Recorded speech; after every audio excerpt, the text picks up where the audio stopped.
How to export chat on WhatsApp, iPhone. In this tutorial, I'll show you how to export an individual or group conversation and save it for later. First, open WhatsApp on your iPhone. Next, open the chat you want to export. Tap the contact or group name at the top of the screen to open the chat information. Scroll down and tap Export Chat. WhatsApp will give you two options: attach media or without media. If you choose without media, WhatsApp will export the text messages only.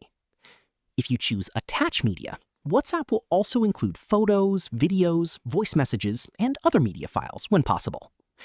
For this tutorial, select without media if you only want the chat messages. WhatsApp will then create an export file and show you the available sharing options. Choose Save to Files to save the exported chat on your iPhone, or select another app, such as Mail or Messages, to share it.